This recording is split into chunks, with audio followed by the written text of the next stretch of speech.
நாம இந்த சட்டையை கழட்டி விட்டு போனாவே ஒருத்தர் வரமாட்டாங்க. மின் மயானத்துக்கு புதுசு புதுசா பேர்லாம் வச்சிருக்கிறாங்க, அங்கங்க ஒரு பேர் வச்சிருக்கிறாங்க. அங்க போற வரைக்கும் எல்லாரும் வருவாங்க.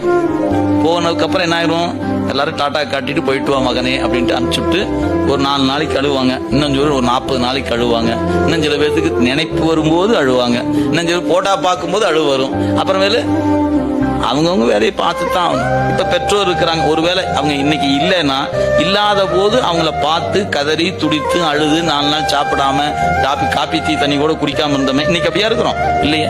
எல்லா சீரியலும் பார்க்கிறோம், எல்லா பொழுதுபோக்கு நிகழ்ச்சியும் போறோம், எல்லாமே இருக்குது. ஏன் அப்பப்ப நினைவு வரும். நினைவு வரும்போது எங்க அம்மா என்னை எப்படி வளர்த்தாங்க தெரியுமா, எங்க அப்பா என்னை எப்படி வளர்த்தாங்க தெரியும் அப்படின்னு ஒரு நிமிடம் நினைப்பு, அவ்வளவுதான். அடுத்த வினாடி அடுத்த வேலைக்கு போறோம். அப்ப இதுதான் வாழ்க்கையினுடைய நிதர்சனமான உண்மை. ஓடிக்கிட்டே இருக்கிறோம், எவ்வளவு ஓடணுமோ ஓடணும். நாம் அடுத்த பிறவிக்கு, இந்த பிறவிலேயே நம்ம உடலை விட்டு விட்டால் நம் கூட வருபவர்கள் ஒருவரும் இல்லை. எந்த பெற்றோரும் வரமாட்டார்கள், எந்த கணவன் மனைவியும் வரமாட்டாங்க, எந்த பிள்ளையும் வரமாட்டாங்க.